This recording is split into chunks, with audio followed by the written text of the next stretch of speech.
What is up, everybody? It is another round of the Fantasy First Rounders Live.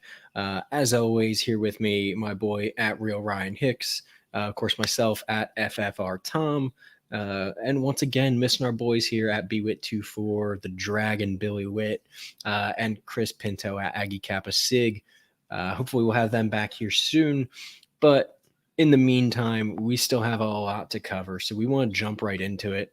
Ryan, really quick, as always, tell them we're coming up to the season here. We're gonna have a deadline, I'd imagine, on the St. Jude Bowl. If you haven't heard about it yet, Ryan, what do they need to know? Well, guys, yeah, we are running out of time to get teams into the St. Jude Bowl. So sign up as quick as you can. We still have a few divisions left to fill and a few drafts still to happen. A couple slow drafts, but we're really running out of time on that. We're going to get to the point where everything's going to have to be a fast draft, and we're going to have to schedule it just because the season is getting so close. But come join, sign up. It's really fun. It's a great cause. $20 to get in. Last year we did $1,200 to St. Jude and $1,200 to first place, Rusty Meyer. Shout out to Rusty. So that's going to be mine this year. I'm planning on winning it. I don't know if I've told you that already. I think I have, Tom.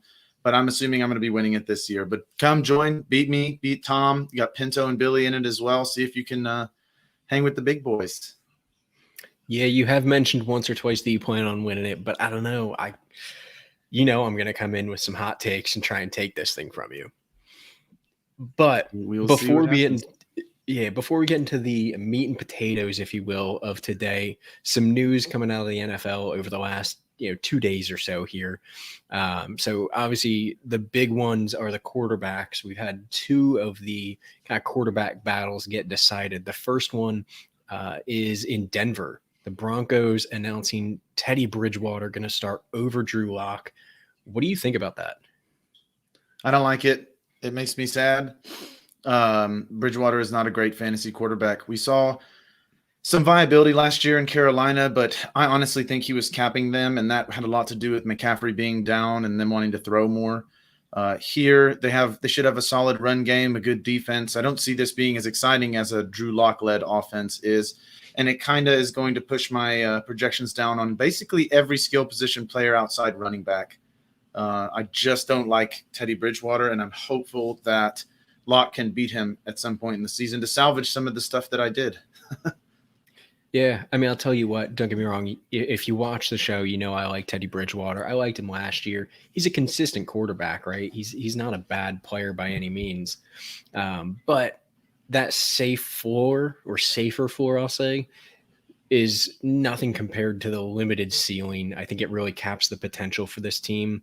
And in that division, even aside from fantasy, I think that you really want the upside that Drew Lock brings, especially, you're competing against some of the better teams in the league. So definitely, I think, hurts them a bit.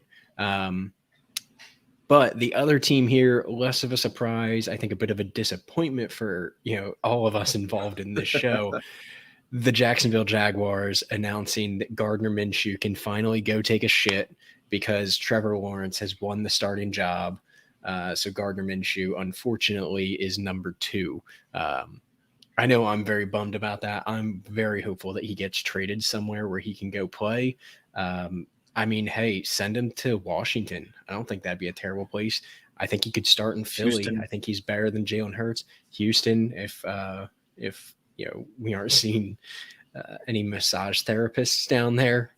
There's a couple of spots where I think he'd be a viable quarterback. And fantasy-wise, I don't think he's the worst option you could have if he lands somewhere with a few weapons.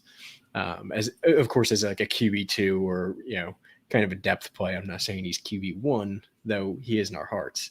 What do you think of him? Well, I mean, it was inevitable for me. I knew this was going to happen. You can't draft Lawrence at 101 and then start Minshew over him. It's just not possible. But I liked what I saw from Minshew in the preseason. He had one poor decision. The rest was sharp from what I could see. He was taking what the defense was giving him. He's always been fantasy relevant when he's played. So for me, I am rooting for him to go somewhere where he can compete for a job. He's not going to get this from Lawrence. The only thing that you may be considering from what I've seen from that offensive line so far is that Minshew may want to stay in Jacksonville because it may be inevitable that the quarterback goes down with that kind of offensive line. You're looking at another Joe Burrow, and that's kind of scary to me. Cameron, like to see what Teddy can do in Denver, but in the NFL, Drew Lock can beat him before the season. We agree. We actually, I think we both agree here.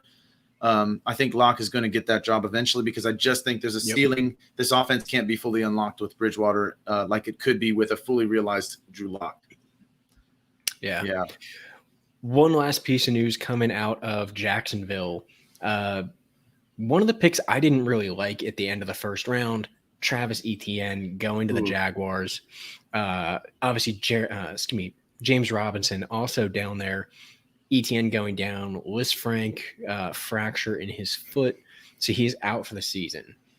You've been big on James Robinson since, I don't know, game 3 last year. It was pretty early last year you picked up on his abilities. So obviously Etienne down for the season. Are you still keeping him in Dynasty? Are you trying to get rid of him? And then as far as James Robinson, obviously this changes your projections on him, right? Losing out on having somebody to compete with.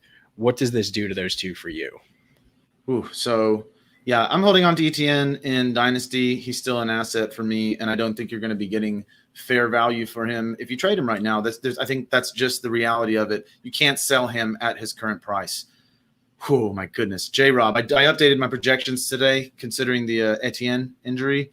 James Robinson is now my RB6. And if I'm not mistaken, Pinto was saying he's his RB5. So we're looking at, oh my gosh, where you were getting this guy in the draft. If you had leaned his way like I did so many times, you are really, really reaping the benefit right now. I mean, obviously you never want to see a guy go down, but for me, Robinson, my exposure numbers are preposterous. So that really, really pushes me into a happy place coming into the season, especially with PPR. I've got him catching a preposterous amount of balls. Actually, if I'm going to look at the projections real quick where Robinson comes in now, I have him for 254 rushes. God, I love that. 1245 and 12 touchdowns on the ground, 79 targets, 62 catches for 485 and 3 through the air. Those are huge numbers, good for 323 points in the 1-point PPR league, which just edges Jonathan Taylor for me by 0.4 points. Right. Look, the volume is here. And when I look, the biggest differentiation between those two guys is Robinson has 11 more catches. And that's really what pushes him because I don't see him having the same numbers on the ground as Taylor per se, but the catches are what ekes him up 0.4 points ahead of him. But again, you're in RB6 territory right behind Aaron Jones. So for me, Robinson, my gosh, he's going round 1 running back for me in drafts that I have not done yet. I'm going to tell you that right now. I'm really excited about what this does for Robinson. It also boosts Chark up a little bit because I saw Etienne taking a ton of catches. I'll tell you somebody else that this boosts up for me. No, those aren't the ones I'm thinking of. Laviska Shenault. It boosts him up too. I think plays in a similar style of play is what we were, at least to me, what I was expecting from Etienne this year, that slot receiver out of the backfield kind of mix. I think Laviska has a similar skill set. So personally, I'm a little bit higher on Laviska, and I was pretty high on him going into the year, but definitely doesn't hurt him. And I like him. I have him right in, but below Mecole Hardman. I mean, this is where I'm seeing him now. Place. Yeah. Now, that being said, I have him at 48. But so that does feel a little low to me still. But again, Robinson is such a factor. And then you have Marvin Jones, who has looked sharp in preseason action. And from the word in the camp is Marvin Jones is kind of the leader of that receiving room. So I do see him taking quite a few targets. But I mean, I still have Viska getting 103 targets. So this is good for him. Absolutely. Well, with that, we're going to move into the meat and potatoes today, the AFC and NFC North. I see a couple people in the comments here. Rajveer talking about his Steelers. Cameron, a Lions fan. I would be worried if I were you, Cameron. Not a lot of positivity in Detroit. I feel like that's been years coming, though, right? Time out. There is some fantasy positivity there. I will say there is fantasy positivity. There is. Yeah, but, as a fan, year in, year out, I feel it as an Eagles fan. I feel like you're always let down, right? But, we're going to move into it here with the first team with the AFC North.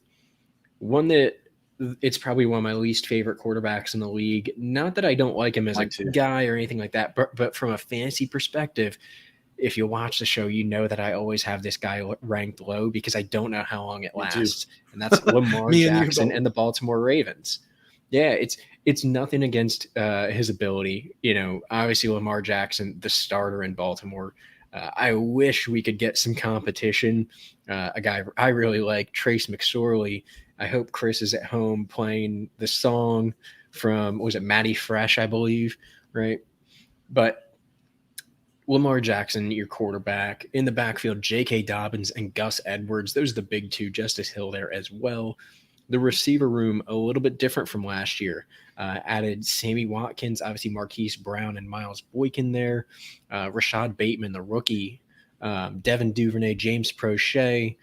And then at tight end, one of the biggest targets from Lamar last year, both physically and on paper, Mark Andrews along with Nick Boyle. And they did bring in Josh Oliver. I kind of forgot about him. Not a great option at tight end, but quite a few options around him. Starting off with quarterback, I'm going to try and not bash him too hard as we don't have Pinto and Billy here to kind of make up for it. But Lamar Jackson, what are you thinking on him? Well, firstly, I have him projected for 13 games. I don't think he can stay healthy this year. I think this year he breaks down. So that being said, I have him for 237 for 369 for 3,040 yards, 25 touchdowns, and 7 interceptions. Then another 138 on the ground for 856 and 6. You really, when you look at those rushing numbers, that is preposterous. Obviously, that's what you're looking for when you look at Lamar Jackson, the rushing ability. That being said, it's dangerous because he is not a big human. I mean, when you look at him, he's not huge. When you compare him to other guys, like Kyler is even thicker than he is. Do you know what I mean when I say that? Like, he's thicker. Lamar is not more heavier, like not taller, but he's shorter and just stouter. Yeah, it's a different look. Lamar Jackson does not look stout enough for the style that he plays. He looks like which is why Smith. he's so fat. Well, not quite that. But yes, in a way, he looks too thin. I don't think his frame can handle it. He's not prolific through the air. So I get getting him, but man, I want to back up if I'm getting Lamar Jackson, and I'm never getting him because he always goes so early compared to where I would get him. Hey Scott, how are you, brother man? And then I have McSorley coming in. Honestly, I don't see a lot. If McSorley comes in, they're going to pound the ball. This is what this offense is about, and this is what's getting to what I really want to talk about, these running backs. It's too bad Pinto is not here right now because he is a JK truther. But I'm going to do my best to represent because I do love JK as well. I have him at 225 carries for 1221 and 12 touchdowns, another 34 catches and 2 touchdowns through the air. I do expect, actually, as I'm looking at these, I do expect his catch total to be a little higher than that, especially with McSorley coming in a few games. I'm telling you, Lamar's not making it 17. I don't know how he was making it 16. He wasn't really. He was getting banged up. But then you have Gus Edwards, a guy that I think might be the best. Well, outside of Kareem Hunt, you're looking at one of the best RB2s in the NFL. He's going to get what I'm seeing, 145 carries for 744 and 6, and then another 10 catches for a touchdown and 122 through the air. This is flexible running back 2 scenario. I love Gus Edwards at the value you can get him at, although some other guys really like him too. So every once in a while he goes a little early in drafts, but I've been getting him a little later, and I'm loving my exposure to him. He's a Dobbins injury away from preposterous value, and with Dobbins, he's still going to eat some in this offense. They love to run. They lead the league in rushing every year. Edwards has had good numbers in the past. He should continue moving forward. Although it's, again, as you saw the Dobbins numbers, Dobbins is going to be the guy you want here. This is a stud running back, but Edwards is an excellent running back who's just not going to get the volume we need to see in those high-level running backs. But his per capita, like per carry, per touch, this guy's effective. So I like him a lot as a flex option or a backup running back option. Big fan. Bye week guy. Yeah, I can't say a bad word about either of these running backs, right? J.K. Dobbins, I think, is a very, very good running back. Same with Gus Edwards. Like you said, if J.K. did go down for any reason, Gus, I think, is one of the better handcuffs in the league. He's up there with the Tony Pollards of the world.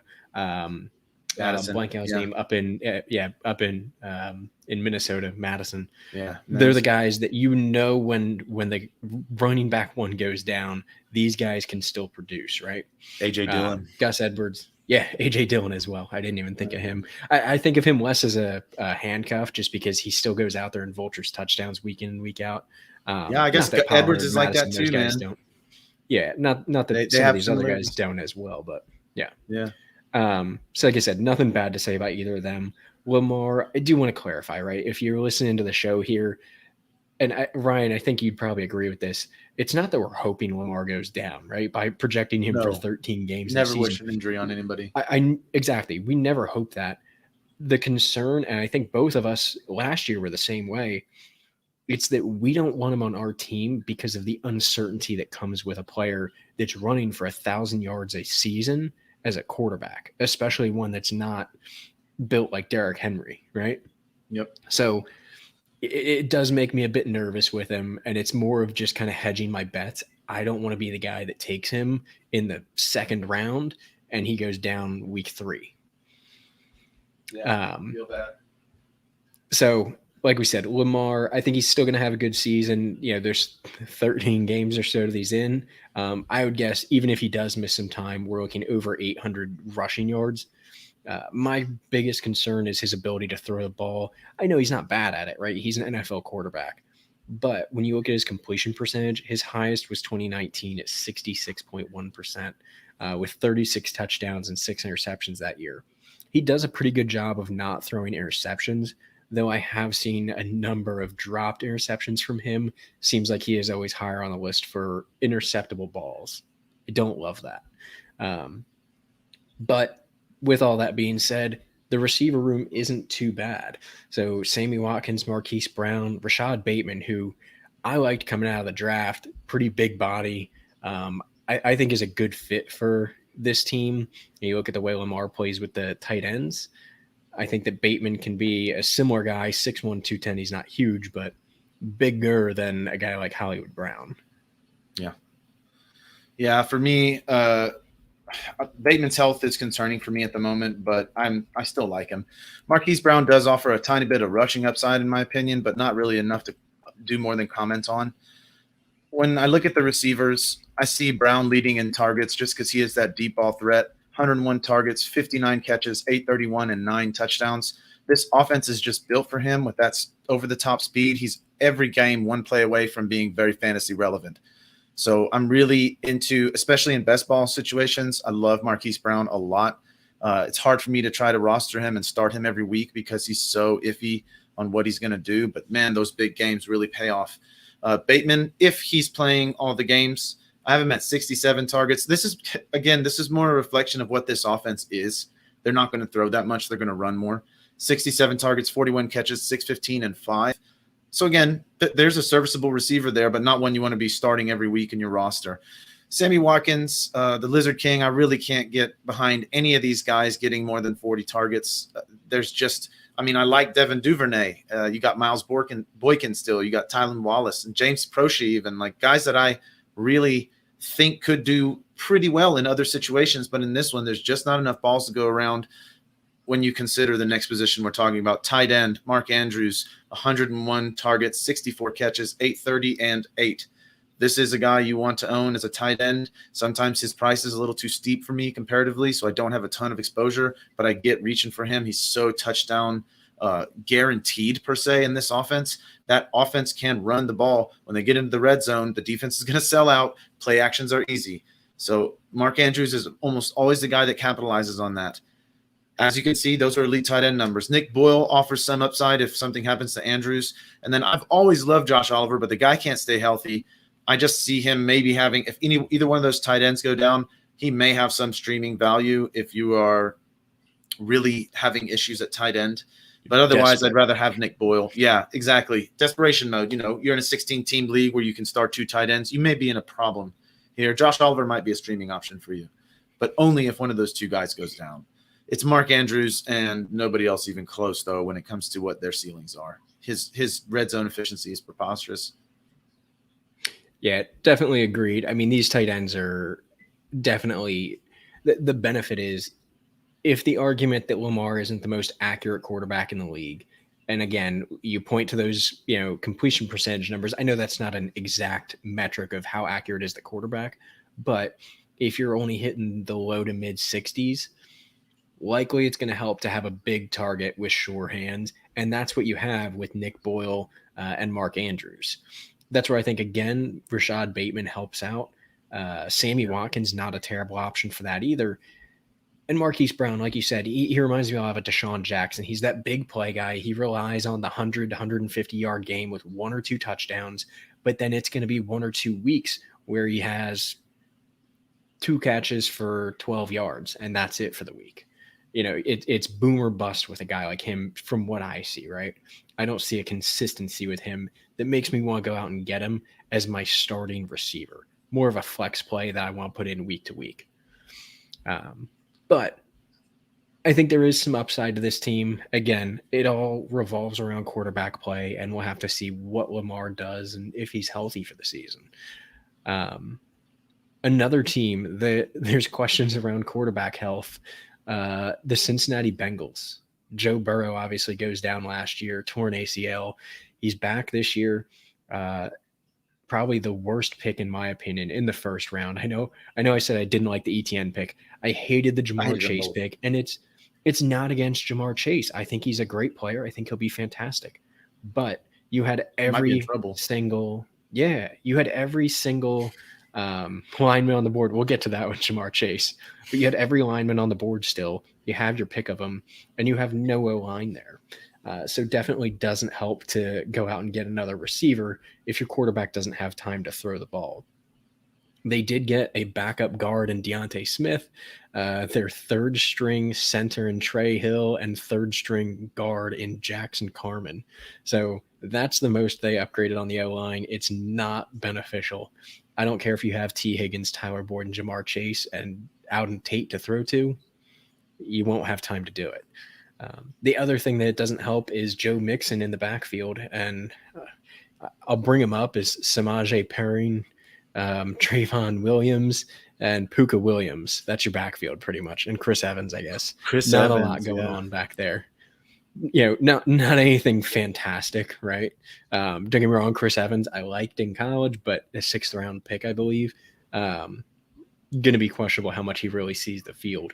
And tight end's not great. CJ Uzoma, Drew Sample, nothing to get excited about. They do have Thaddeus Moss, though. But Joe Burrow, is he going to stay healthy this season? Is he going to make it 17 games behind this porous offensive line? Man, me too, Scott. And Raj, we're going to get to Najee. I mean, it would not shock me one bit to see him win Rookie of the Year when you go through my numbers. But on the Bengals, so I'm really concerned as well. I hated the Jamar Chase pick. I projected Burrow at 17 games so I could kind of see which receiver I liked best in this. So this is assuming Burrow goes 17. I'm not confident in that. I'm a little more confident than, say, I am in Lamar. So I did project it at 17, but it's not going to shock me to see him miss time. That being said, I'm not worried about the preseason struggles and the training camp struggles. Joe Burrow's a gamer. That's what I loved about him coming out. That's why I'm not worried at all now. I have him at 443 for 660 for 46.45, 31 touchdowns, 8 interceptions. Then 60 carries for 246 and 5 on the ground. Those are sweet numbers. At quarterback, I have him right now as my QB 10. That's in a happy place for me, although his injury concerns do have me getting him less than the guys I have around him. Moving to running back, and I'm not even going to comment on the other quarterbacks. I don't think it's worth my time. Yep, or yours. Joe Mixon. Man. I don't know what it is about Joe Mixon. I'm just not inspired. I have him at 245 for 989 and 7 touchdowns, 64 targets, 47 catches, 358, and 2 through the air. Those are not bad numbers. Not at all. But when you look at my running back hierarchy, I have Mixon at the RB20, right below Henderson and above Josh Jacobs. So this is not a guy I get ever because he always goes before that. But the offensive line, like you said, there's concerns for more than Burrow. There's concerns for the run game in general. I mean, Mixon concerns me. I have P. Ryan backing him up. Not really numbers that are worthy of mention. I love Trayvon Williams. SEC, Gigamax, got to say something for Pinto, I guess. But I loved him in college, and I think he can be a contributor for a team, although he's not a starting running back. But Chris Evans is a guy, actually, while we're at running back, I want to talk about because, yes, not good this year for redraft. No, Chris Evans is not to be touched. But in Dynasty, get this guy because the more I watched of him, the more impressed I was. A 6th-round pick, I don't really care where I was with him moving in, this guy is very good. He showed a lot of talent. So for me, especially if Mixon can't stay healthy or he doesn't produce this year, there might be an open competition, and Evans may wind up as the starting running back for Cincinnati next year, who will likely just draft offensive linemen or sign up big offensive linemen in the offseason when they see what they've done.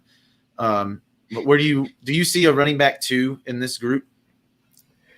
Honestly, I don't. And I think the biggest issue with it is that O-line. You could have somebody develop into a running back 2, but they need blocking. And the fact that you didn't do a single thing about one of the worst offensive lines in the league last year is all it needs to tell me that I don't really want any part of any of the running backs or Joe Burrow. I think his ceiling is great. Joe Burrow as a player is fantastic. I think most people would agree for that.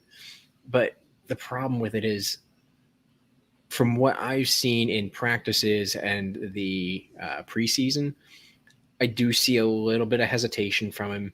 Pressure starts building around him. He isn't driving throws. He's getting rid of the ball a little quick. He's not making the best decisions. And I think it's part of the fact that you just blew out your knee. You don't necessarily want to take more hits, and you don't trust this O-line in front of you, and they didn't do anything to help him with that. Scott brought up he thinks that Burrow and Higgins are going to go off this year. Absolutely possible. Higgins is fantastic. Tyler Boyd, fantastic. Jamar Chase, I've seen some drops out of him. First preseason game he was in, he had 3 targets and no catches. I don't know if he just needs to wear the rust off, from skipping last year in college, but whatever the case is, you do have from allegedly abusing his girlfriend. Yeah, that too. There were concerns where he apparently allegedly some domestic abuse issues there with Jamar Chase. We'll see if anything comes of it. It's all Instagram stories if you didn't pick up on it. As of right now, his girlfriend posted some pictures on Instagram story calling him an asshole, talking about hitting a pregnant woman. His girlfriend is pregnant currently, so insinuation would be it's her likely. These were quickly taken down. Tough to say if anything happens from it, but not a great look. But again, I don't see a running back 2. I like Joe Mixon, but they need to block for him. Joe Burrow, same thing. He's great, but if he just keeps getting slammed play after play, I can't get with it. He's not going to be confident back there. I think you could see similar to Carson Wentz last year where, he has ability, but if you're getting hit, 100, 200 times in the first half of the season, you're not going to be able to make plays the way you should. Scott, it all favors Higgins. I don't disagree with that. I think Higgins is the guy. I do like Tyler Boyd as well. They're my top 2 for this team. And if anything did happen to Jamar Chase, I think Alden Tate is a fine receiver 3. What do you think about this group? Well, I think I'm probably the only one here who has Tyler Boyd as the best receiver in this offense. But you're splitting hairs. Boyd comes in 1 PPR at 237.6. Then we have Higgins at 236.7, so literally 0.9 points ahead of Higgins. And then Jamar Chase at 226.1. When you look at what the numbers are, I got the most targets going to Boyd at 133, Chase at 131, Higgins at 127. Boyd has the highest catch percentage, I think, 90 catches versus 84 for Chase and 83 for Higgins. Higgins has the most yardage at 1056, followed by 1028 for Boyd and 1,008 for Chase. I'm projecting all 3 to be over 1,000 yards. And once again, this is all contingent on Burrow staying healthy. Mostly that's what this exercise was. With the healthy Burrow, which receiver would I want the most? And that was what I was going to gauge coming in. With touchdowns, I got Higgins leading the pack again with 8, and then Boyd with 7, and Chase with 7. So you want all of these guys. If I'm not mistaken, I know I did adjust the chart rating a little bit, but I have Boyd right now as my wide receiver 24. I have Higgins as my wide receiver 26, and I have Chase as my wide receiver 32. So, you're looking at all sorts of potential in this offense with the healthy Burrow. Moving to tight end, it's Azoma who I want. And I think he's a fair streaming / backup option. 68 targets, 46, 414, and 3.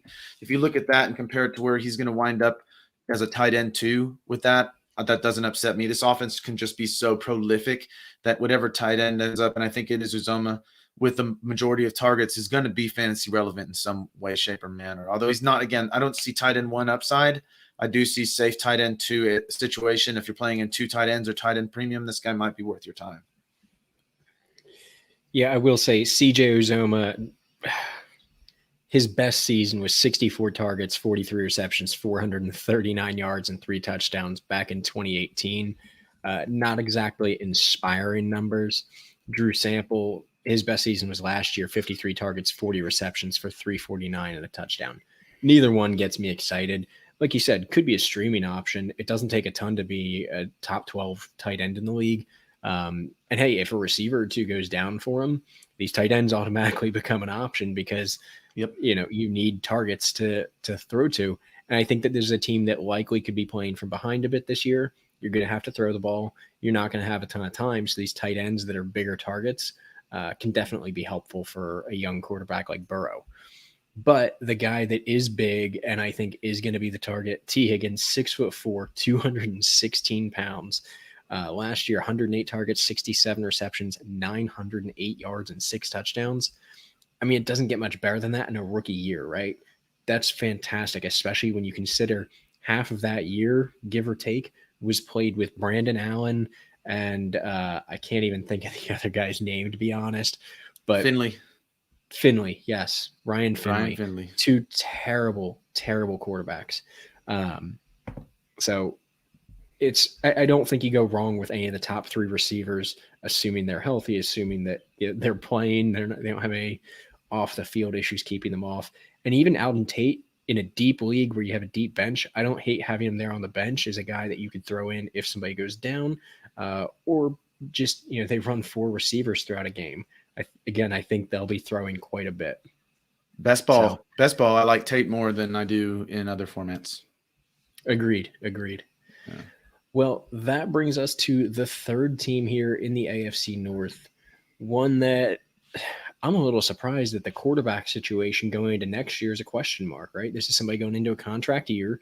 I think they performed pretty well, and it's tough to say, looking at the quarterbacks before him, that he hasn't. And that's the Cleveland Browns, and of course you're talking about Baker Mayfield here. Behind him, Case Keenum and Kyle Lauletta, nothing to talk about there. But the backfield, one of the better 1-2 punches, if not the best 1-2 punch, in Nick Chubb and Kareem Hunt. And then going into the receiver room, Jarvis Landry, Odell Beckham, obviously your top 2. And then behind it, 2 guys that I really like. I can't wait to see them kind of break out, I think, once we see OBJ and or Jarvis move on in the next couple of years. Donovan Peoples-Jones and Rashard Higgins. I love both of those guys. I think they're fantastic. Donovan Peoples-Jones, personally, I like better than Rashard Higgins as a player. As a fantasy option, I think a little bit more of a question. Tight end, David Njoku and Austin Hooper, some pretty good options, along with Harrison Bryant, not a terrible third tight end. They have 3 very good tight ends, I think, kind of across the board, at least from a real-life perspective. But Baker Mayfield, contract year, nobody's really sure what's going to happen. I'm hearing a lot of talk that they might not want to re-sign him. But then you hear somebody saying, oh, well, you have to. I mean, the guy's won more games than the Browns have won since he joined the team, since they came back into the league. What are your thoughts on him? I mean, I have Baker having a pretty good season. He winds up as my quarterback 21. So a guy that I am targeting some in 2 QB situations. I'm not upset about having him as my backup.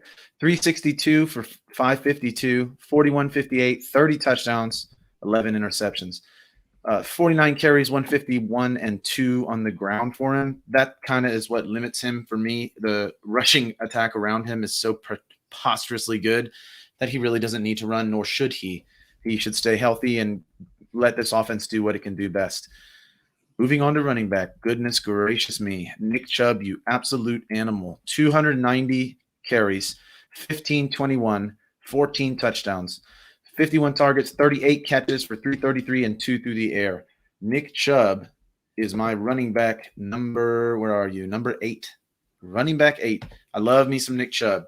The thing is, and again, I think I should just definitively say this is by far the best backfield in the NFL when you talk about the talent of the number 1 and the number 2. Kareem Hunt in his own right is a top 10 running back. There's a strong argument for it when you look at what he's done when he's been the bell cow. I have him for 162 rushes, 681 and 5, 61 targets, 40 catches for 373 and 4 through the air. That puts Hunt basically above almost every other.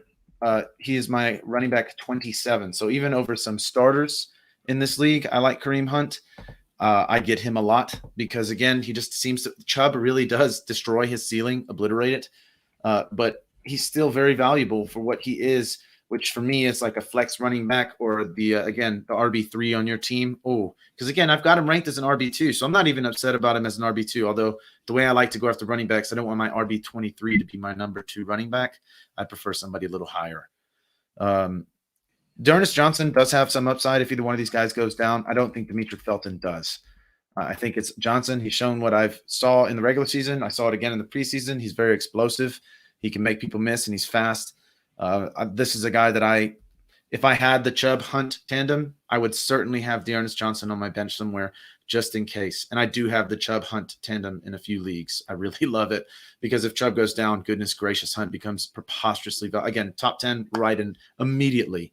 You might even have higher upside than Chubb because he doesn't have any Chubb sitting there getting in his way. So for real, there might be a consideration for Hunt as a higher than an RB8 if Chubb were to go down because, yeah, Johnson's good, but not on the same level as these other two. Yeah, I will say, right, Nick Chubb only started 12 games last year, still had 1,000 rushing yards, 12 touchdowns. And by the way, not the receiving back out of the group, 150 yards on 16 receptions.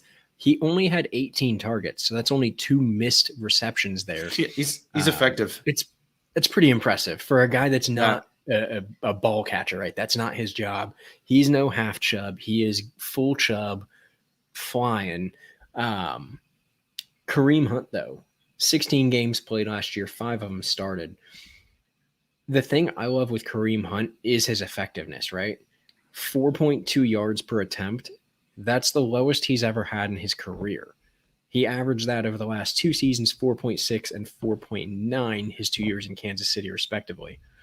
Receiving, on the other hand, generally with Cleveland, 37 to 38 receptions and 44 to 51 targets for those 2 years. Last year, 5 receiving touchdowns. So obviously the receiving back of the group, if Chubb goes down for a majority of the season, right? If it was more than, 4 games that he missed last year, Hunt has that massive opportunity in a PPR league to absolutely obliterate numbers because he's going to have catches. That's going to bump him up the running back boards very quickly every game he starts because you don't have Chubb there stealing snaps. So he's going to be out there more often. He's going to be out there to catch the ball. So that bumps him up a lot for me if Chubb misses any time. I like both of them as an RB2 as a worst case, though. Even if one of them misses time, I think they're still up in that range. Go ahead. I'm sorry. I was just going to say at quarterback, Baker, I think you're right. Let him do what the offense does best, which is use the running backs. Don't press it. Something that Drew Brees said is be Bruce Wayne until you need to be Batman.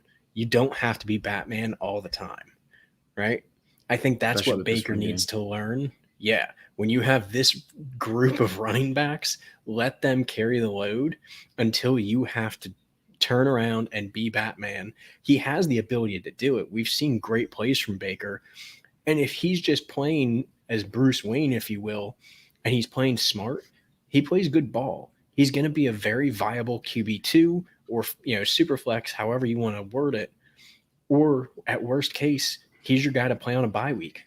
So I do like, pretty much anyone in this offense, including the receivers. I'm not huge on Odell Beckham. I think the name gets a little bit too much love. Jarvis Landry, again, I think both of them go a little bit high for my taste, right? I find it hard to draft them as high as they tend to go in the leagues that I'm in. But Donovan Peoples-Jones and Rashard Higgins, like I said, I'm big fans of. Where do you have these receivers going? Kind of, what are you looking at? I wanted to make one more comment before we leave running backs entirely because this team is so running back heavy. Kareem Hunt's best season, he averaged 4.9 yards per carry. Nick Chubb's worst season, he averaged 5.0 yards per carry.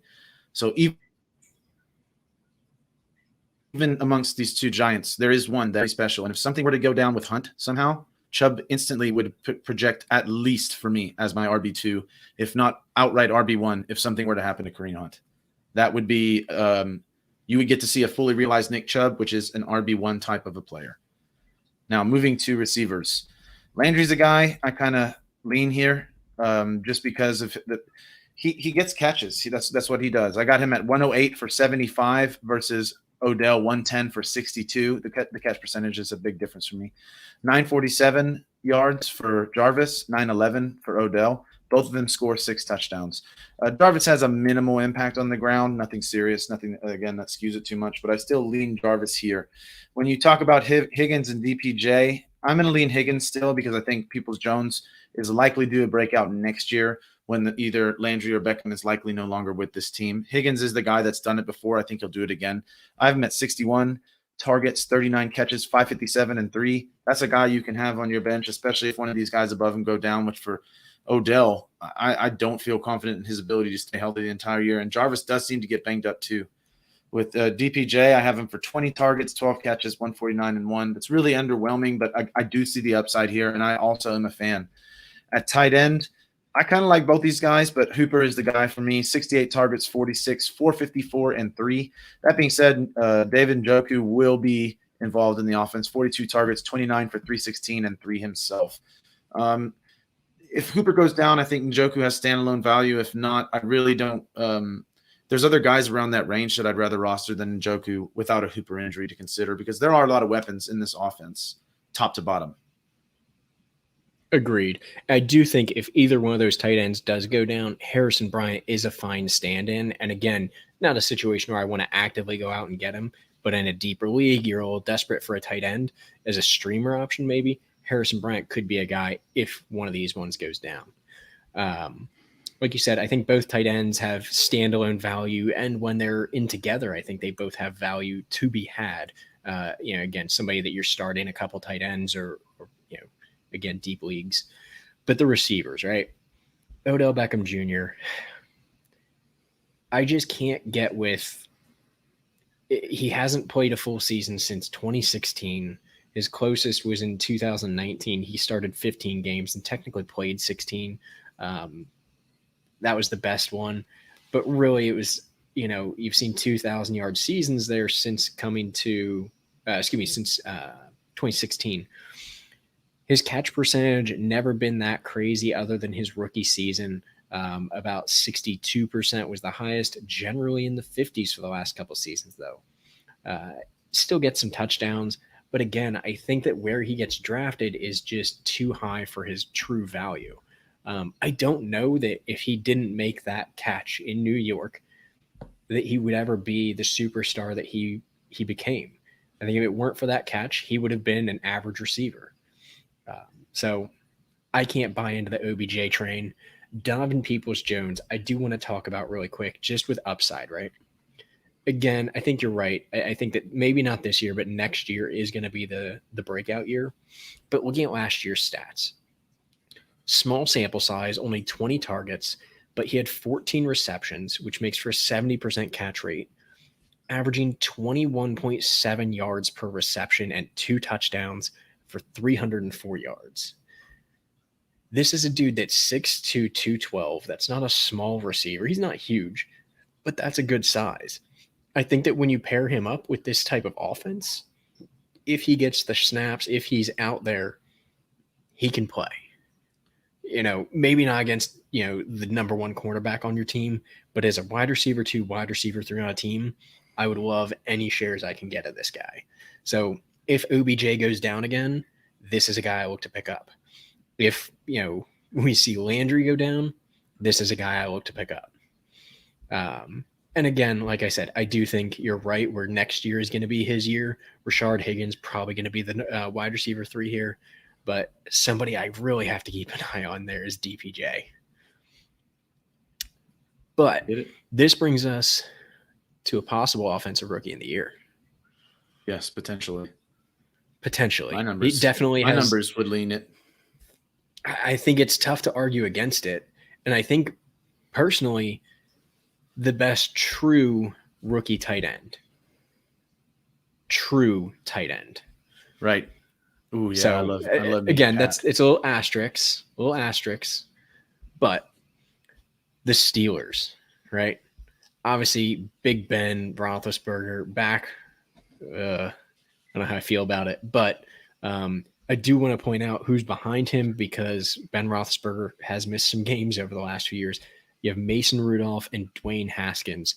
Dwayne Haskins, mixed bag. He had a few good throws in the preseason, a few, but he had some really bad ones too.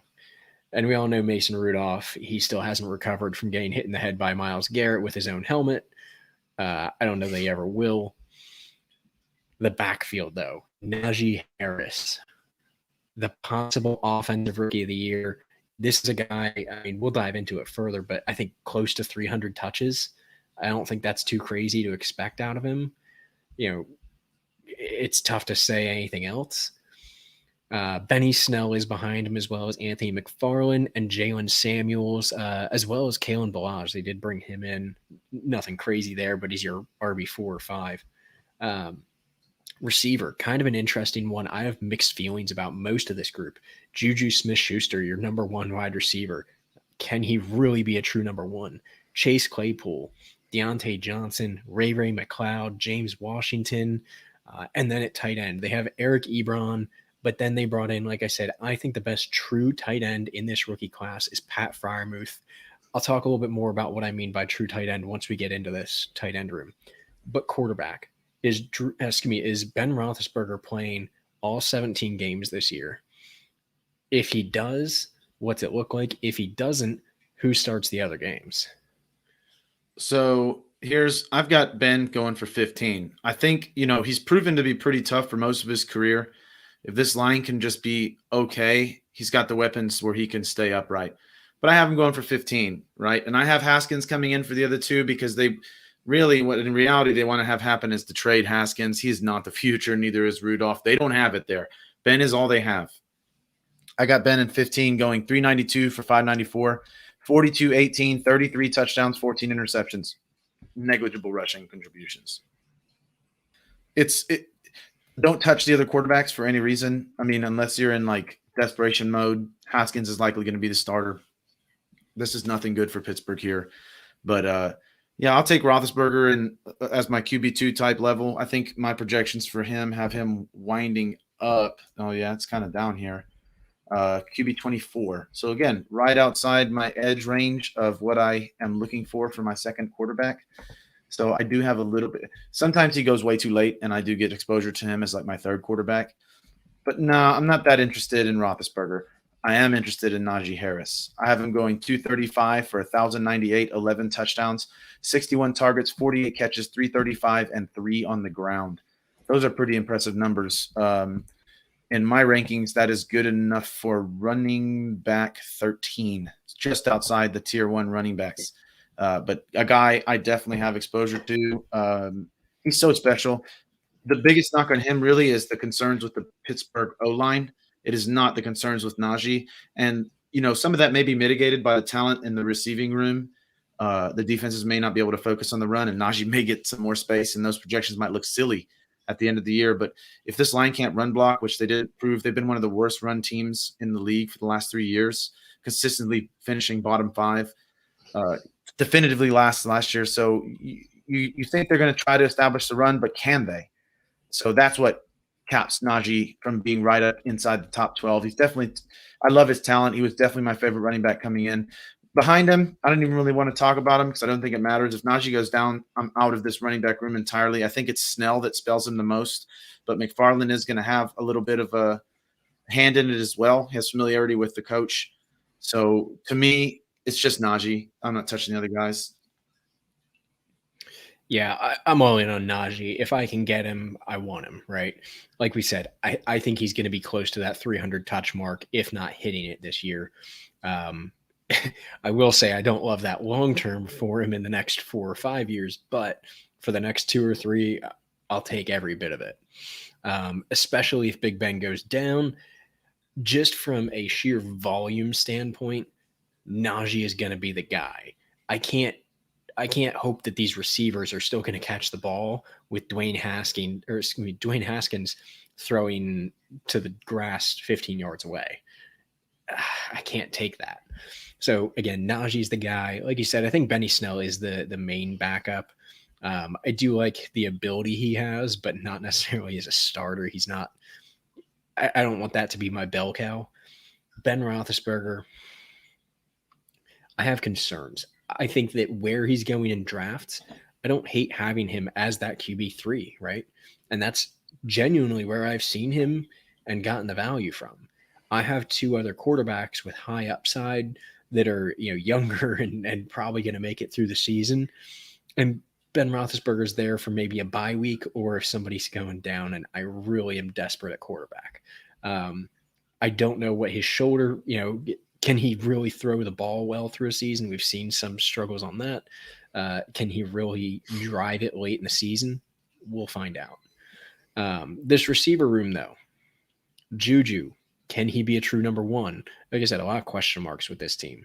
I don't know about him being a real number one receiver. He was a great number two. And then the question with that is, can Chase Claypool or maybe Deontay Johnson be the number one for them?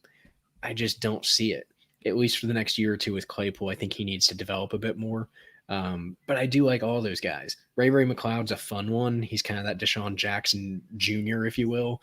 Doesn't have quite the same upside, but he's a big play guy. He might get a game with 100 yards and a touchdown. Rather than getting 4 or 5 a season like a guy like Deshaun, he's going to get 1, maybe 2 of those, I think.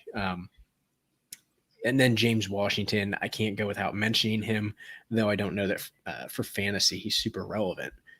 Who do you have as the guy that's going wide receiver 1 from this group, though? I mean, Juju, Chase, Deontay. I got Juju, and I don't feel that great about it, but I just see him getting the biggest target share. 138, 96 catches, 1071, and 6 touchdowns. I got Deontay for 135, 82, 894, and 7. And then I have Claypool at 121, 73 for 986 and 10. He is going to lead the team in touchdowns. I feel very confident saying that. The problem is a lot of the middle of the field is going to belong to Juju and Deontay. As DBs kind of switch up who they're focusing on, the other guy should feast. So it's hard for me to say which guy I want on a week-to-week basis. So just give me Claypool. He feels the safest. The only thing is his draft capital goal. I've seen these guys go in all 3 orders in drafts that I've been in. So for me, when the value's right, I don't have a lot of Deontay Johnson because I will honestly say it does seem to me like he's going 1 the most in the drafts that I'm in. So I have some Juju and some Claypool. I want more Claypool because I feel like with his touchdown upside, if any one of these guys go down or if he starts dominating down the middle of the field, this guy to me is the most talented as far as fantasy goes.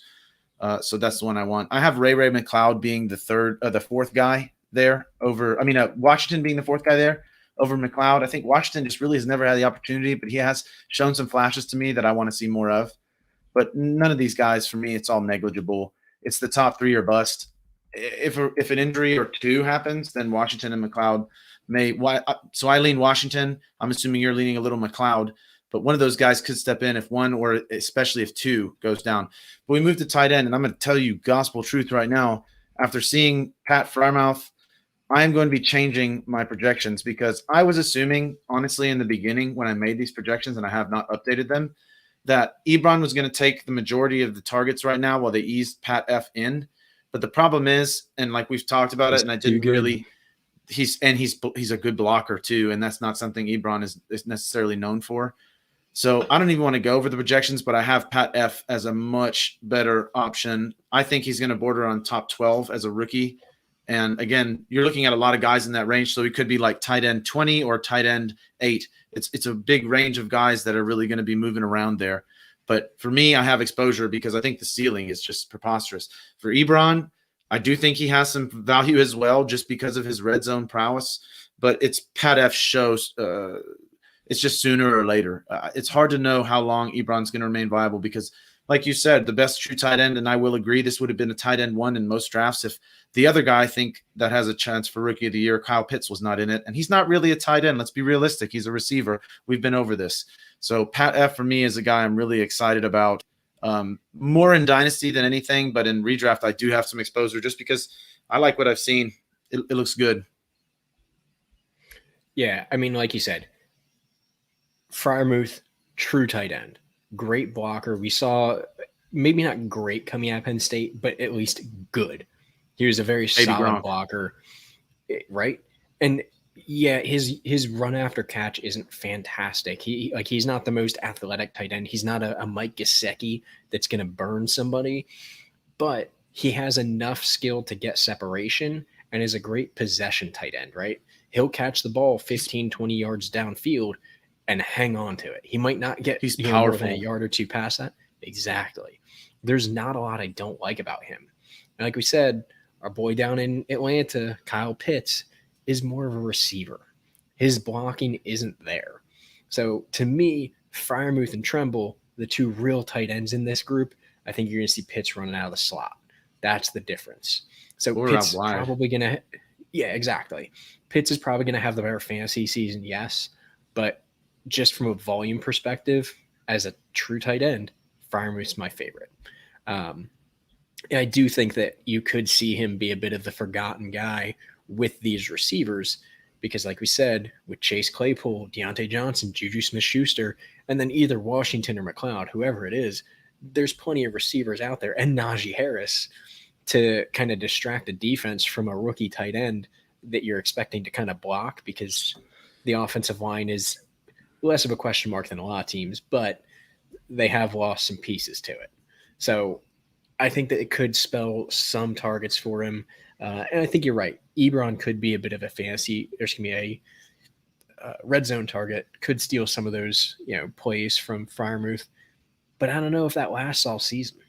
So the receivers, I do think Deontay is going to get the target share. He led last year in targets, had 144 with 88 receptions. Pretty absurd. I do think he'll be up there again this year. Personally, I think it's going to be, if I had to rank them, I'd go Chase, Deontay, Juju for fantasy points. I think Chase gets more red zone touches. He's the bigger body. He can almost play tight end, really. He's kind of like a Kyle Pitts. But I think it'll be Chase due to touchdowns, Deontay a very close second based on receptions, and Juju is the last one. Just kind of not far behind either one, but that'll be number 3 for me. But that brings us on to the NFC North here, right? Starting with another team with a rookie quarterback, but will he play? We haven't found out yet. I don't believe who the starter will be week 1, but it's the Chicago Bears. You have Andy Dalton, Justin Fields, and you have to mention Big Dick Nick, the running backs. David Montgomery, one of our favorites we've talked about a lot. Tariq Cohen on the PUP list, should be back at some point here, and then Damian Williams back there from Kansas City as well, with Khalil Herbert. Receivers, Allen Robinson out of Penn State, Darnell Mooney, money with 2 O's, Marquise Goodwin coming in as well, bit of a speed threat. Daz Newsome, I believe he broke his collarbone, bit of a bummer there if he comes back towards the end of the season. Definitely not a bad option. Riley Ridley, Demir Byrd, and you can't forget about the best boxer in all of football, and Javon Wims somehow didn't get cut after last year. And then tight end Cole Kmet and Jimmy Graham with Jesse James backing them up. So quarterback, who's starting? Is it Andy Dalton? Is it Justin Fields? Or surprise, Big Dick Nick comes out of nowhere and takes a starting job with his 9-inch ring? We'll go from there. Yeah, that. So I have Dalton starting 6 games, and that feels really aggressive to me at the moment. Just dirty. I think that Dalton will likely start 3 games. So take in mind that these Fields numbers are projecting for 13, when in reality, I think he's going to be doing a little bit more. 272, 413 for 3,006, 19 and 11 as far as touchdowns and interceptions, but the rush is 87, 439 and 5. So this guy's going to be fantasy relevant if he ends up playing more than the 13 games I am projecting him to be doing. That in itself is why I have him as QB 30, but he easily hops into the QB 15 to 20 range with 16. Scott, you might be right. And if he starts 2, again, Fields is a guy I'm more interested. because I like a lot of the rest of this lineup. Moving to running back, yeah, we talked Monty. Let's talk Monty, because Monty, I have 272 for 1202 and 9 with 56 and 41 catches, 356 and 3 through the air. Now, I'm not going to go over the rest of the running backs numbers. I don't know if Cohen playing is going to be viable in PPR options. Cohen not playing makes Damian Williams viable in all options as the spellback for Montgomery, but it's Montgomery that we want to own. Yeah, Monty's the guy, no question there. Cohen has the receiving ability, so in PPR leagues, if you can get him a little bit low, definitely somebody that I would take a look at least. Quarterback, I think Scott's pretty close there. I think 2 games or so for Dalton. It's that 2 or 3. Kind of depends on how he plays and how Fields keeps looking in practice. I don't think he's far off. Obviously, looking at him in college, pretty impressive numbers. 8 games last year, still had 2,100 yards, 14 the year before, and 3,200 yards, 41 touchdowns his sophomore season there at Ohio State. Nothing to sneeze at, right? So I think long-term, it's Justin Fields. He's a good option, probably more of a quarterback too, I think, going into his rookie year. I wouldn't try and have him as your number one guy, even for the last half of the season necessarily. But the receivers is where it gets interesting to me. I'm a big Allen Robinson guy. If you don't already know that, then I don't know where you've been. But beyond Robinson, Mooney, Goodwin, Ridley, Wims, what are your thoughts on this group? Yeah, well, Robinson is my wide receiver 9. I want to get him real quick. I have him 158 targets, 101 catches, 1329 and 9. But the guy behind them that I want is Darnell Mooney, 112, 70 catches, 799 and 5.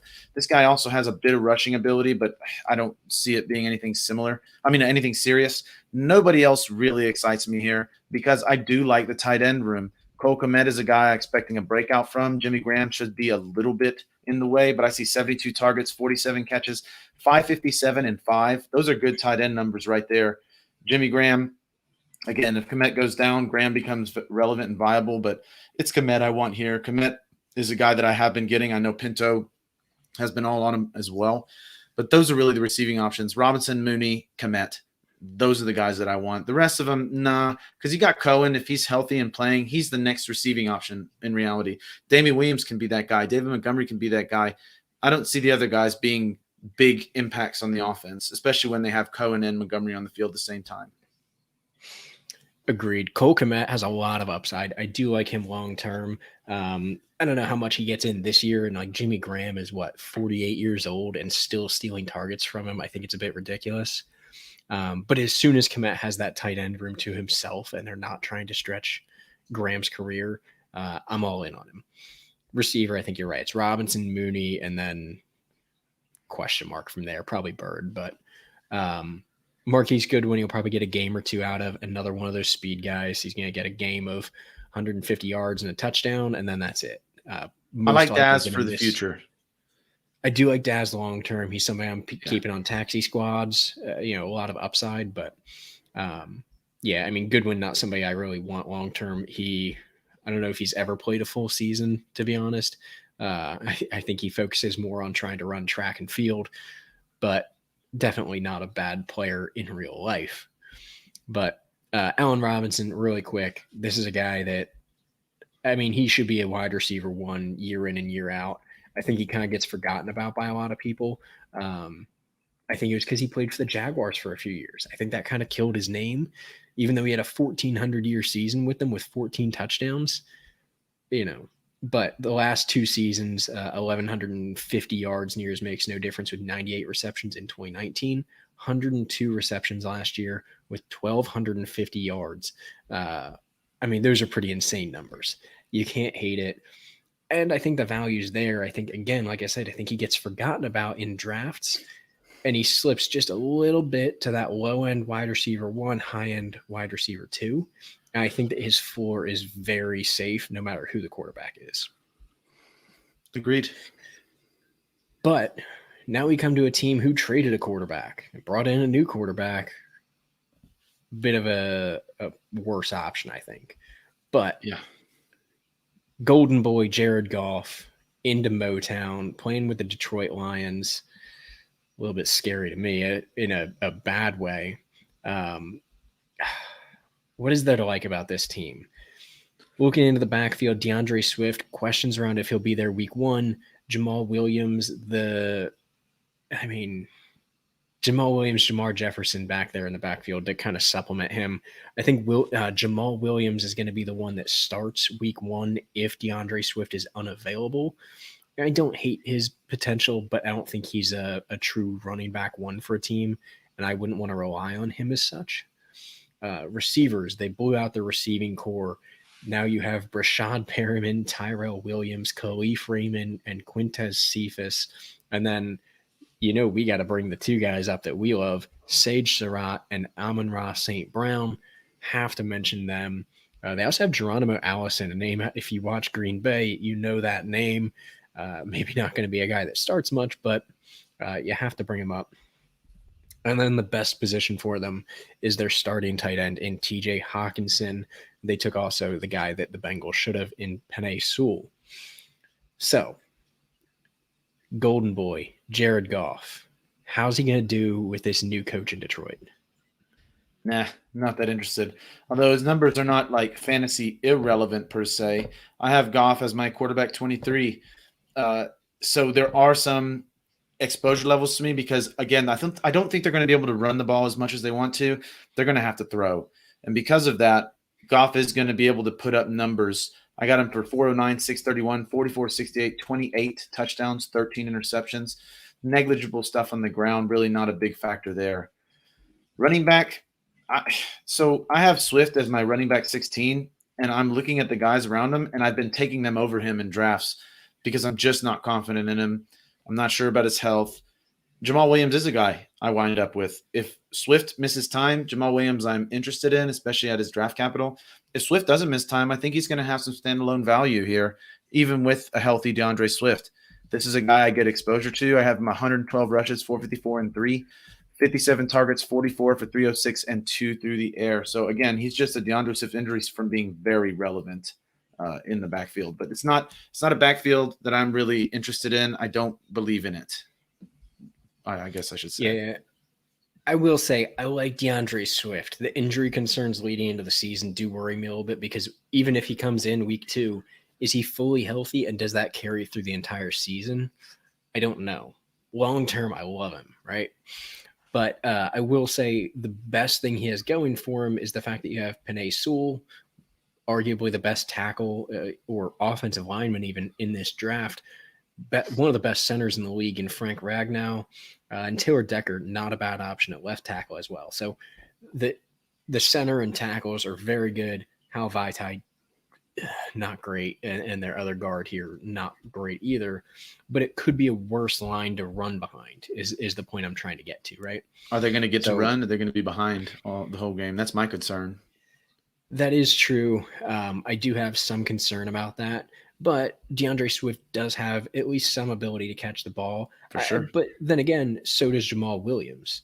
So I think both of them, whoever is starting, could get some views out of the backfield. Jared Goff doesn't have a cannon either, so checking it down to a running back isn't unlikely, I wouldn't say, for him. So at least some upside, I think, in this running back room. I think that you're right. Jared Goff is that borderline QB2 moving into QB3 range. Depending on where he falls in the draft, it's similar to Roethlisberger. I've seen him fall quite a bit, just alongside him. I'm not terribly mad at getting Goff as a very late QB2 or as my kind of third option at quarterback. I don't think he'll be terrible, but I don't think he'll be great. The good thing, of course, is tight end TJ Hawkinson. I'm going to start with him because this receiver room is just a bit of a mess. You bring in a tight end coach as your head coach. You got to think that this helps TJ Hawkinson at the tight end position, right? Yes. I have him at 126 targets, 83 catches, 881 yards, 7 touchdowns. Oh, man, those are big numbers. That volume for a tight end. That's got to be top 5, right? Yeah, so where it is exactly is I have Hawk as my number 5. Number 5, right behind Kittle by 0.2 points behind Kittle. That's pretty close. Literally, 0.2 points out of 4th. I'm a big Hawk fan. I just don't see the options around him being superior to him. Nothing else in the tight end room, no sirree, because I do think all the other receivers are better than everything else they have. Perriman looks like the number one here. Ty Williams is a guy that I keep getting exposure to because the guy just performs when he plays. So he's actually a guy I'm interested in. And Amon-Ra St. Brown, I'm more interested in for the end of the season as like a flex depth guy. I do think he breaks in. They want to see what they got with him. They're going to run some 3 receiver sets, and he's going to get on the field. So, but as far as projections, none of these guys are really crazy. I guess Perriman, 94 targets, 51 catches, 801 and 5. That's what you're looking at as far as the best receiver for my projections out of that bunch. So you're not – there's not a whole lot to work with here. It's Hawkinson or bust as far as the receiving options go, and the running back, whichever that may be. Yeah, I think you're right. TJ Hawkinson, I'm not going to go long on him just because I think it's going to be great. He's top 5 tight end. I think that's pretty safe to say, especially because of how much they'll be passing. I do think that you could see Tyrell Williams get quite a bit of just targets and receptions due to the passing volume. Like you said, probably playing from behind a bit. I think that'll be their guy for the majority of the year. Like you said, Amon-Ra St. Brown late in the season, I think we could see a little bit of an explosion. Obviously his brother Equinemius, some questions about how much he really wanted to play and how much he really put into the game. If Amon-Ra can overcome that kind of question, being brothers, some people like have concerns about it. Seems like he has so far. Hopefully that holds. Yeah. Because if it does, I think he can play very well. I think a 4th round pick for him is going to be a steal. And then, like I said, Sage Surratt, you and I talked about this guy coming out of Wake Forest. Love him. It seemed like every, highlight for the quarterback down there, I'm blanking on his name because it doesn't even matter. Jamie Newman. It didn't even matter because every highlight for Jamie Newman was really a Sage Surratt highlight. Yes. He was tracking down a ball, making an incredible catch, and just making plays happen. It was Sage Surratt. Maybe not this year, but a long-term option. There you go. He's, again, a taxi squad guy or somebody I want to keep deep on a bench because I don't want to let that pass. It's not like Brashad Perriman and Tyrell Williams are going to be here forever. I could see them developing those 2 rookies side by side, and that's your long-term options at receivers alongside TJ Hawkinson. Yes. That's a scary receiving group right there. In 3 years, those 3 guys, I like it a lot. That's how you do it. And then you find a quarterback to go with them. Yep. You already got your line, majority of it. You have a pretty good running back room. You get some receivers. All you need is a quarterback. Yep. Unfortunately, Jared Goff, probably not that. But a team that does have their quarterback, he is still there, we thought he might leave, then he isn't, signed a new updated contract with a lot of stipulations. I almost said Brett Favre, but Aaron Rodgers and the Green Bay Packers not sending any dick pics to his massage therapist. That's the second time we've talked about massage therapists in this show. A little bit weird. We should retitle the episode. The North, man. The North is weird. But the Packers, like we said, Aaron Rodgers there, Jordan Love backing him up. Backfield, Aaron Jones and Saquon 2.0, A.J. Dillon. And then the receiving group, Devontae Adams, one of the best receivers, if not the best in the league, brought back Randall Cobb, Marquez Valdez-Scantling, Allen Lazard. Like we said, Equinemius St. Brown is still there, Devin Funchess. And they also brought in Amari Rodgers. I did want to bring his name up.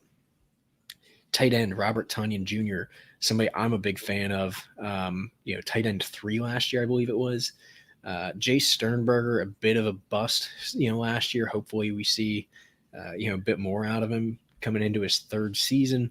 Mercedes Lewis, nothing exciting with him. But so Aaron Rodgers, most likely going to play the full season here.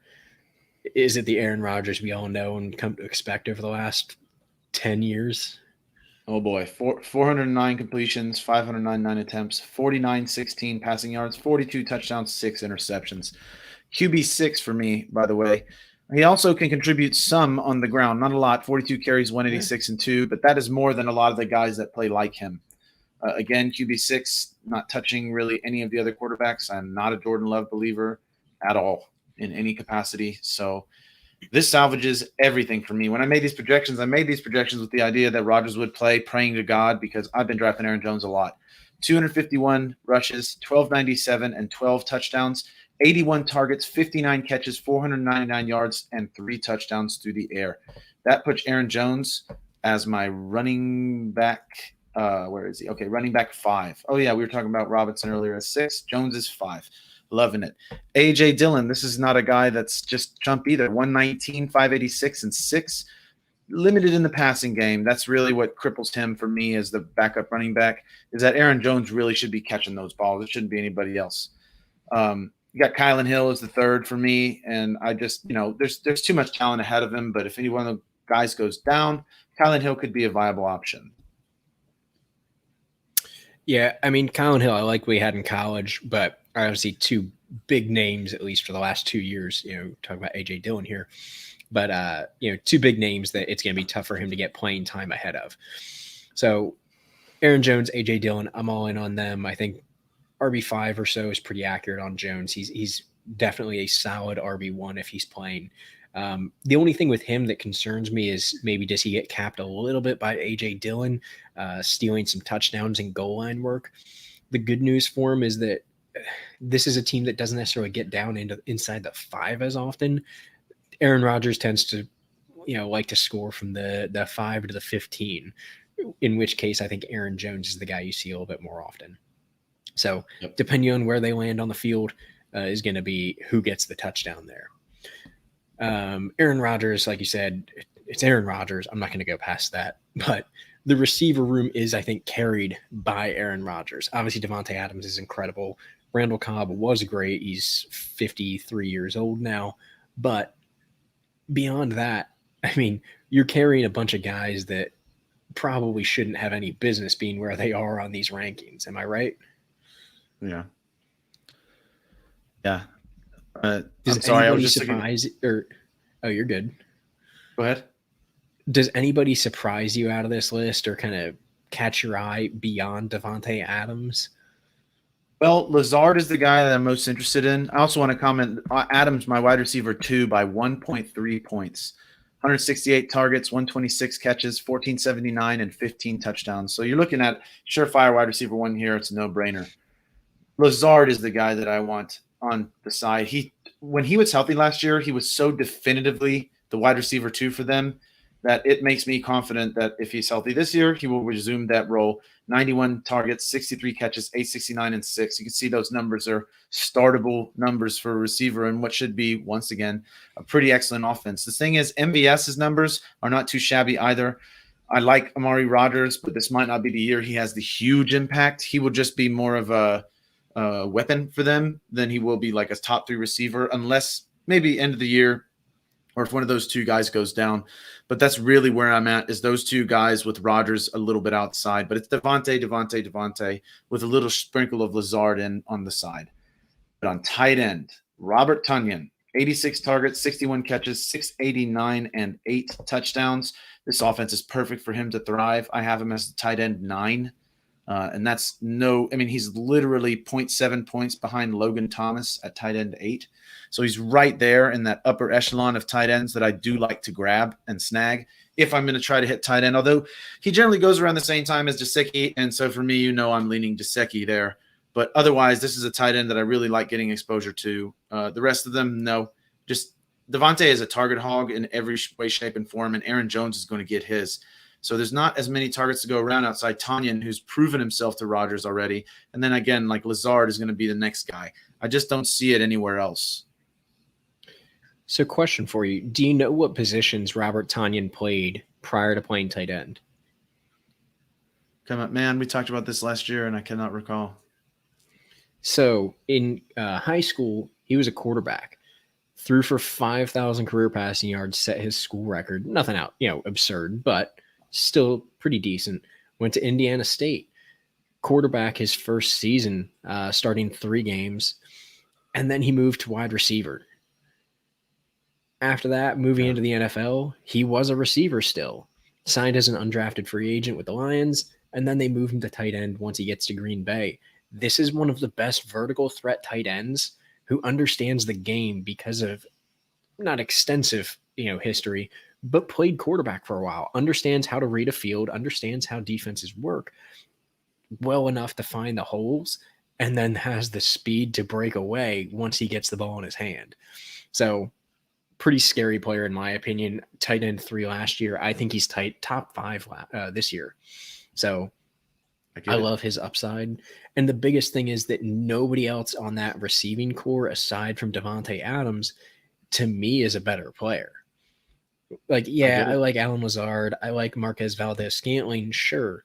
I think that their numbers are boosted by Rodgers above their true playing, what you would expect with any other quarterback, right? Aside from an upper echelon quarterback historically. So I mean, even Rodgers is a. That's what I mean. Rodgers is a thing. Yeah.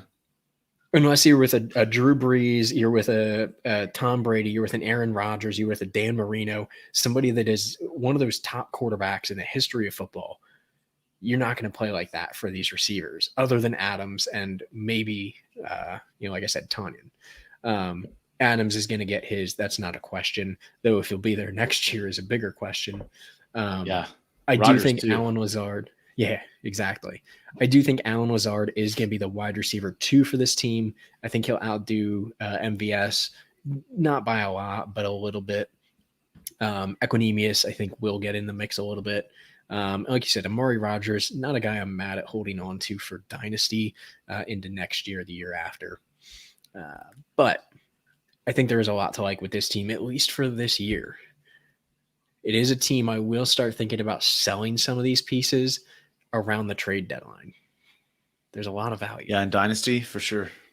Exactly. So moving on to the final team here, one that I think is a little bit of a sneaky quarterback play, by the way, the Minnesota Vikings and Kirk Cousins. So we'll talk a little bit about the quarterback play here in a second, but going through the team really quick, obviously Kirk, not going to bring up anybody behind him. We'll mention Kellen Mond, but nothing outrageous as a backup. Running back, Dalvin Cook, like we said, one of the best, handcuffs, Alexander Madison. They did also bring in Amir Abdullah from Detroit. And then looking at the receiver group, probably one of the better top 2, Adam Thielen and Justin Jefferson. Behind that, it does get a bit questionable. KJ Osborne, Chad Beebe, D.D. Westbrook brought in from, was it San Francisco he played with last year? And a couple of rookies. They brought in Wap Filer, one of the better names in the draft, and Amir Smith Marsette. And then tight end Irv Smith Jr. getting a lot of hype this offseason. And then Tyler Conklin. To be seen about Irv Smith. But Kirk Cousins, I want you to give your thoughts on him really quick before I dive into why I think he could be a sneaky play. Yeah, I mean, I have him at QB 18, and you're talking about less than 6 points away from QB 13. So he's right in that range with guys. I like Kirk Cousins. I do have some exposure to him. I even like him kind of as a late QB1 if you're going to go running back heavy. I got him 395 for 582, 45, 65, 31 touchdowns, 11 interceptions, minimal contributions on the ground, 1 touchdown, 142 yards, nothing serious here. It's the next group of guys. And I will not talk about Kellen Mond. He will be on 0% of my rosters for any reason. I know Pinto loves the Aggie guys, and I went to A&M too, but he's trash. Just trust me, you don't want Kellen Mond. Running backs, though, you do want Dalvin Cook. 319 rushes, 14 yards, 15 touchdowns, 63 targets for 50 catches, 421, and 3 on the ground. Dalvin Cook looking very pretty at my RB4. A lot of people have him higher, but you're splitting hairs. He's just 0.8 points behind Derrick Henry above him, and he is not far from – actually, you have Barkley and McCaffrey a little bit ahead of him, but then it's Henry and Cook are in the next tier of backs. Madison, he has slight standalone value just because he's been pretty effective. But really what you're looking at is if Cook misses any time, Madison automatically becomes a super excellent play with where you're getting him. And Cook was relatively healthy last year, but he still missed a couple games. I don't expect Cook to miss too many games, but the games he does, Madison instantly becomes startable in almost every team's format. So that's what he more is for me. You also have Kenny Nwanu. I don't know how to say his name. I know how to spell his name. But the rookie who may get a few touches just to see what they got. I'm not really that impressed with Abdullah. He's an athlete, but they kind of probably want to see what they got with Keeney and over there. I do see him getting a few touches, but it's all Cook with some at Madison. Yeah. Agreed in the running backs. I'm not going to dive into it. Like we said, Madison, the best handcuff, less standalone potential, but Cook goes down those 3 games of the year. That's the guy you want. Quarterback, Kirk Cousins. You know I love efficiency, right? Yep. Going back to 2015, right? 2015 to 2020, his lowest completion percentage was 64.3%. Then it's 67. I mean, he's averaging almost 69% completion percentage from 2015 on. His career is 67%. That's impressive, right? That's very high for a career. And that's since he was really started a full season. You know, before that, he was only playing a couple games a year in Washington, mind you. Also going back to that same year, he's only had 1 season without at least 4,000 passing yards. And he's had at least 25 touchdowns in every single one of those years. The most was last year with 35. The one issue you do have is some turnovers. Usually it's in the double digits, low double digits, about 10 to 13. Though in 2019, he brought down to 6, which is definitely a good number to have. So at the end of the day, he's playing good football efficiently. He's not turning the ball over at a prolific rate. So like you said, it's a low-end quarterback 1 in the sense that he's probably going to end up around, I think, 13, 14. But that's the reason that he's a good quarterback 1 is because if you want to go for running backs, receivers, tight ends even, you can get Kirk a little bit later. And he's going to put up consistent numbers. He's not going to have those really bad weeks that some of those top quarterbacks might have. Lamar Jackson, for instance, sure, he might finish as a quarterback 5, but he's going to have weeks where he's the quarterback 32, right? He's going to get shut down by people some weeks. 32 might be an exaggeration, but you understand the point. Yes. So that's where Cousins is week in and week out consistent, which can go a long way. These receivers. Yeah. Justin Jefferson. I assume you want all the Jefferson you can get as well. Yeah, I have Jefferson as my wide. I have him a little lower than some guys. I have him as wide receiver 8. But you are seriously splitting hairs here with the guys he's around. The numbers I'm projecting are 149 targets, 101 catches, 14, 19, and 8. And then his buddy Thielen, 129 targets, 86 catches, 1091, and 9. Thielen is going to get more touchdowns, I think, just the way he plays. But Jefferson is the volume guy that you really want.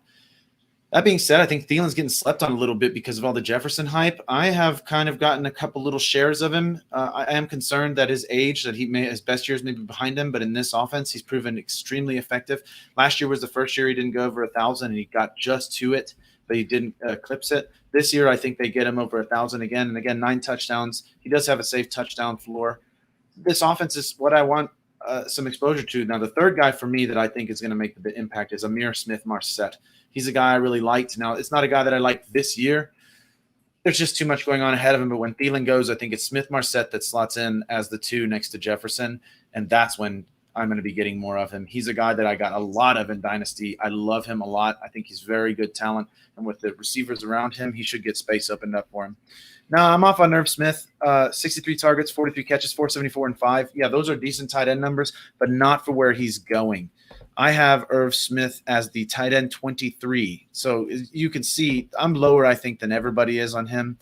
I just don't – there's too much else here. I even like Amir Marcette better than him. I don't think that he's special in the way that we thought he could be with his athleticism. He hasn't shown the consistency. Yeah, they're raving him in camp. They were doing that last year too. Camp is total – I meant to mention this earlier. Camp and preseason, she's a fickle mistress. You cannot believe everything you see here. I have been tricked too many times in the past to be fooled anymore by this stuff. No. Camp, oh, he's great. He's the best. Oh, he never even plays a game. Like, this happens all the time. They're full of shit. They're trying to misdirect. They're trying to mislead the other teams. They're releasing whatever they think is appropriate. Everything's getting filtered. So you have to be realizing the stuff you're getting from camp, the stuff you're seeing in preseason, they're not showing their hand. They're not doing everything they can. Some of those guys are fighting for roster spots, but the guys who aren't, they're not being utilized to their full potential, and camp is releasing what camp wants to release. So for me, no, I'm not an owner of Smith. Yeah, I agree, especially with where he's going. The hype train is flying, and I can't get with the draft position. I think as a tight end too, if you can get him low enough, sure, I think the value's there. I think he's a good player. I think he's going to get some volume just because there's not a true wide receiver 3 on this team. Like, I don't think that Amir Smith Marsette's going to have a huge impact this year. I don't think Chad Beebe or KJ Osborne is really going to outdo Irv Smith either. No, or BC. Right? No. Yeah, exactly. This is a team that those top guys, because again, Kirk Cousins is going to put up 4,000 some yards. I would bet most anybody on that, right? I think that's a pretty safe bet. And it's going to go to the top 2 receivers, your tight end, and a little bit to the running back. So yeah, I think you're pretty safe to say, yeah, I think you could probably say pretty safely, these are going to be 2,000-yard receivers. Your tight end's probably going to have 500 to 750 yards, somewhere in that range, with Cook probably another 500 or so behind him. The rest is going to get spread out amongst the rest of them. I think they're going to cycle through. Nobody that you really want for fantasy unless Thielen or Jefferson were to go down. And even at that point, I don't know who it's going to be. It could be Amir. It could be somebody else. Yet to be seen. But it is an interesting team to follow, that's for sure. There's a lot of interesting teams in this group, and I'm glad we finally got to go through them. But let's wrap it up here.